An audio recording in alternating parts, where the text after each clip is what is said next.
Kobe nunca começou como lenda, nem como prodígio, nem como o tipo de garoto que as pessoas apontam e dizem que ali existe um futuro campeão. Ele começou como quase todo estrangeiro começa, deslocado, fora de lugar, sempre meio atrasado na conversa, com a sensação constante de que estava ocupando um espaço que não era dele. Porque enquanto outras crianças cresciam rodeadas de amigos, barulho e pertencimento, ele crescia trocando de cidade, trocando de idioma, tentando entender códigos sociais que pareciam naturais para todo mundo menos para ele. Um americano vivendo na Itália, o sotaque errado, os gestos errados, o rosto diferente na sala de aula, aprendendo cedo demais que o mundo não abraça quem é estranho. O mundo observa, testa, isola, e nesse isolamento algo começou a se formar dentro dele. Um silêncio que não era calmo, era denso, quase pesado, como se toda a energia que não encontrava saída estivesse sendo comprimida por dentro. E foi nesse vazio que a quadra apareceu não como sonho romântico, não como paixão infantil, mas como abrigo, porque a bola não exigia idioma, não exigia carisma, não exigia aceitação. Ela simplesmente respondia ao esforço, quicava de volta, obediente, previsível, honesta, e pela primeira vez havia algo no mundo que dependia exclusivamente dele. Se treinasse, melhorava, se repetisse, acertava, se insistisse, evoluía, sem ironia, sem rejeição, sem aquela sensação de estar sempre pedindo permissão para existir. Então, enquanto outros garotos corriam atrás de amigos, ele corria atrás de arremessos, enquanto outros aprendiam a conversar, ele aprendia a repetir movimentos até a exaustão. E quase sem perceber, o basquete deixou de ser brincadeira e virou linguagem, virou identidade. Virou o único lugar onde ele não era o estrangeiro, porque ali ninguém perguntava de onde ele vinha, só importava o que ele conseguia fazer, e isso é perigoso quando acontece cedo demais. Porque quando uma criança descobre que o único espaço seguro é o esforço, ela cresce acreditando que descanso é ameaça, que parar é fraqueza, que relaxar é perder território, e o que para os outros era lazer, para ele virou necessidade, quase sobrevivência, como se cada treino fosse uma forma de provar que merecia estar ali, como se excelência fosse a única justificativa possível para sua própria existência. Então ele começou a treinar mais do que todos, mais cedo do que todos, mais sozinho do que todos, não movido por glória, mas por uma espécie de medo silencioso de voltar a ser invisível, de voltar a ser o garoto deslocado no fundo da sala e naquele ginásio vazio, com o eco da bola batendo no chão e a luz fria entrando pelas janelas enquanto o resto do mundo seguia vivendo lá fora. Ele fez um pacto íntimo que ninguém ouviu, um pacto simples e brutal. Se eu não posso pertencer, eu vou dominar. Se eu não posso ser aceito, eu vou ser inquestionável. E antes do Black Mamba, antes dos títulos, antes do mito, existia apenas isso. Um garoto sozinho, transformando solidão em obsessão, transformando silêncio em treino, transformando a sensação de não ter casa em uma fome insaciável de ser grande demais para ser ignorado. Porque alguns atletas nascem do talento, mas outros nascem da dor. E Kobe nasceu exatamente desse lugar, do desconforto de nunca se sentir em casa. Nasceu estrangeiro. E talvez tenha sido justamente esse deslocamento que começou a construir algo perigoso, algo frio, algo que mais tarde o mundo inteiro aprenderia a temer. Conforme o corpo crescia e o jogo ficava mais sério, o que para muitos adolescentes ainda era passatempo, começou a assumir para Kobe a forma de uma disciplina quase religiosa, algo que não cabia mais na categoria de hobby, porque hobbies são leves, negociáveis. Você falta um dia e tudo bem, mas o que ele sentia era mais próximo de uma dívida permanente consigo mesmo. Como se cada amanhecer trouxesse a obrigação silenciosa de provar outra vez que merecia existir. Então, enquanto o resto do time treinava 2 horas, ele ficava 4. Enquanto os ginásios fechavam, ele procurava outro. Enquanto os colegas iam para festas, ele repetia o mesmo arremesso até os dedos arderem, até o ombro queimar, até a mente pedir para parar. E era justamente nesse ponto que ele continuava, porque ali estava a fronteira que separava os comuns dos perigosos. E ele decidiu muito cedo que nunca mais seria comum. Nunca mais seria o garoto deslocado tentando acompanhar os outros. Ele seria aquele que todos precisariam alcançar, mesmo que isso custasse tudo. Mesmo que isso custasse amigos, leveza, adolescência, porque quanto mais treinava, mais percebia que O esforço criava uma distância invisível entre ele e o resto do mundo. Uma distância que não era só técnica, era emocional. Ele já não falava a mesma língua dos outros garotos, não ria das mesmas coisas, não entendia a facilidade com que eles aceitavam a mediocridade, a ideia de já está bom. Essa frase que para quase todo mundo é conforto, mas que para ele soava como derrota antecipada, como desistência, como morte lenta, e sem perceber, começou a olhar ao redor com uma certa frieza, quase impaciência, porque via talento sendo desperdiçado por preguiça, via potencial sendo trocado por distração, e isso o irritava de um jeito profundo, como se fosse um insulto pessoal. Então a obsessão começou a endurecer o caráter, começou a esculpir nele algo menos humano e mais afiado, menos sociável e mais solitário. Porque, quanto mais você exige de si mesmo, menos você tolera o relaxamento dos outros. E essa diferença cria um abismo silencioso. Você ainda está no mesmo espaço físico, mas já não pertence ao mesmo mundo. E Kobe atravessava esse abismo todos os dias, treinando sozinho de madrugada, chegando antes do técnico, saindo depois de todos, repetindo fundamentos básicos como se ainda fosse um iniciante. Porque ele desconfiava do talento. Talento falha, talento oscila, talento depende do humor, mas repetição não. Repetição é matemática. Repetição é controle. Repetição é poder. Então ele construiu o próprio jogo como quem constrói uma armadura, camada por camada, movimento por movimento, até que cada gesto se tornasse automático, quase mecânico. E junto com essa precisão veio também uma solidão mais espessa, porque ninguém realmente acompanha alguém que vive nesse nível de exigência. Ninguém quer estar perto de quem transforma tudo em treino, tudo em cobrança, tudo em guerra interna. E assim, antes mesmo de pisar na NBA, ele já carregava dentro de si uma mentalidade que não combinava com a leveza do mundo. Uma mentalidade de sobrevivente, de alguém que acredita que se relaxar por um segundo será engolido, como se a vida inteira fosse uma disputa silenciosa, onde só existe lugar para quem se recusa a parar. E foi nesse ponto que o basquete deixou de ser apenas o que ele fazia, e passou a ser o que ele era. Não havia mais Kobe sem treino, não havia Kobe sem esforço, não havia descanso possível, porque descansar significava encarar o vazio que ele sempre evitou, aquele velho sentimento de não pertencer, de não ser suficiente. Então, ele escolheu continuar correndo, sempre correndo, transformando cada gota de insegurança em combustível, cada dúvida em repetição, cada fraqueza em mais horas de ginásio.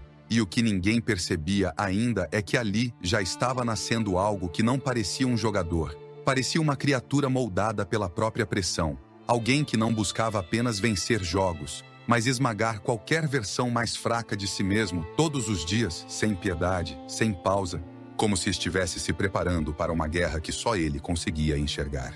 Quando finalmente chegou à NBA, ainda com 18 anos, carregando no corpo magro a confiança de quem treinou mais do que todo mundo, e na cabeça a certeza silenciosa de que estava pronto.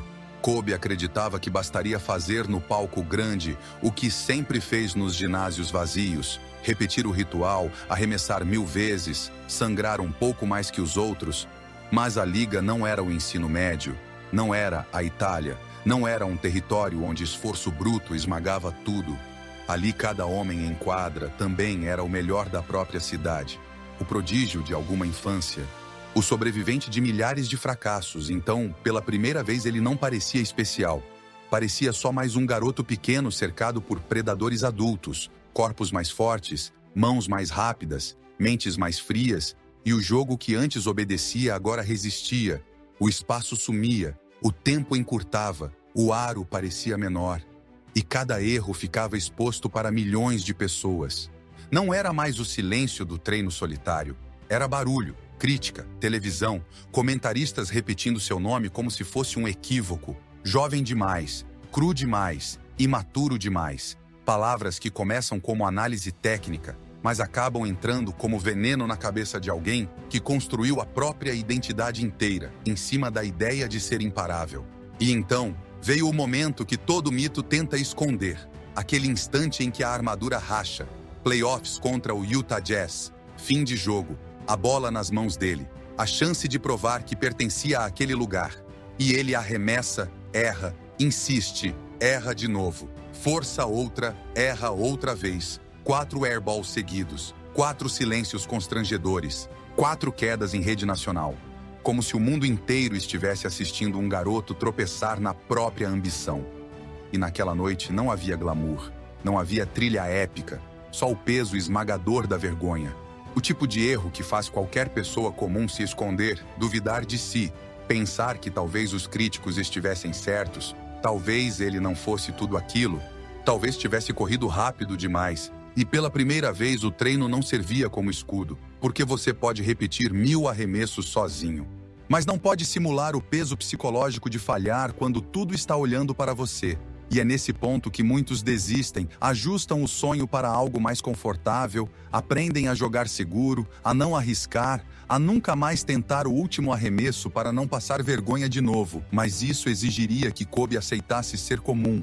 E aceitar ser comum sempre foi mais doloroso para ele do que qualquer humilhação pública. Então, enquanto a imprensa tratava aqueles erros como prova de que ele não estava pronto, ele tratou como combustível bruto, como uma dívida que precisava ser paga com juros, como se cada airball fosse uma cicatriz lembrando que talento sem frieza não basta, que obsessão sem controle implode, e em vez de se proteger, ele fez o oposto do que qualquer ser humano faria. Mergulhou ainda mais fundo, começou a acordar antes do sol, a treinar enquanto o resto do elenco dormia, a transformar a derrota em rotina de guerra. Porque se havia algo pior do que falhar em rede nacional, era permitir que aquela falha definisse quem ele era. Então, ele decidiu que nunca mais seria pego despreparado, nunca mais deixaria o medo escolher por ele, mesmo que isso significasse se tornar duro demais, frio demais, quase intransponível.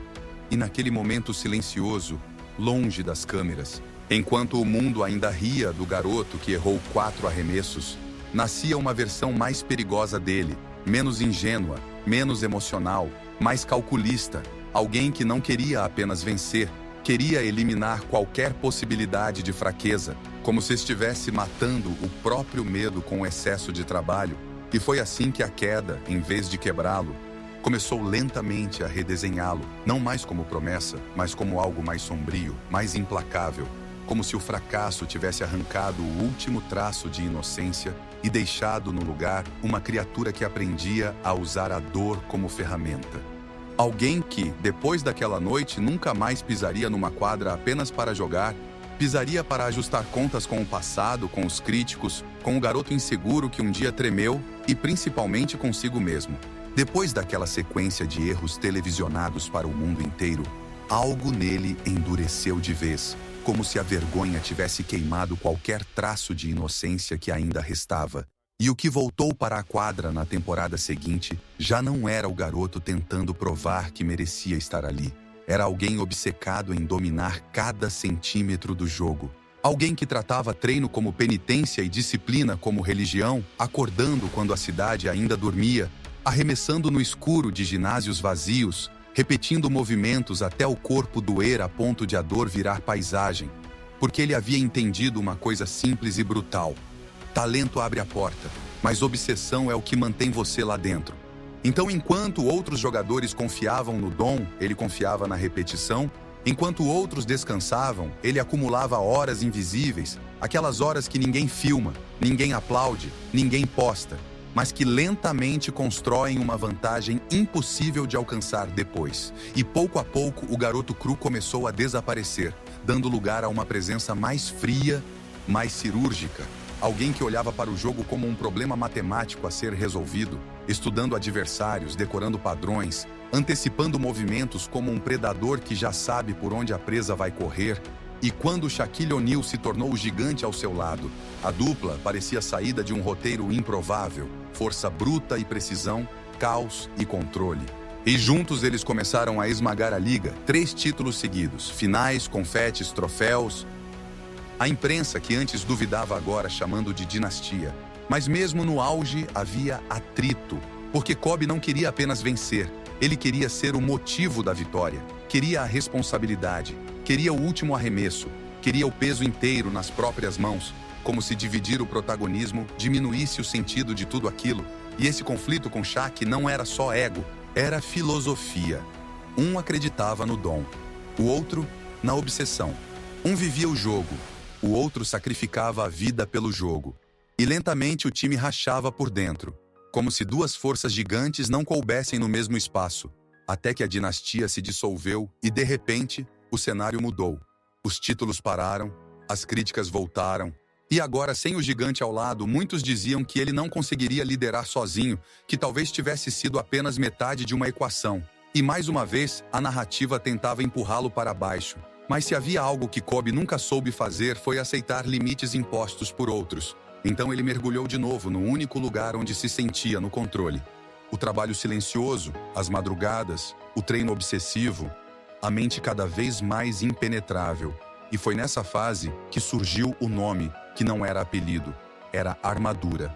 Black Mamba, não como estética, mas como estado mental, a ideia de separar o homem do competidor, de deixar fora da quadra o medo, a dúvida, a culpa e entrar no jogo como algo mais frio, quase inumano, alguém que não sente pressão, apenas executa, como a cobra que espera imóvel e ataca no instante exato.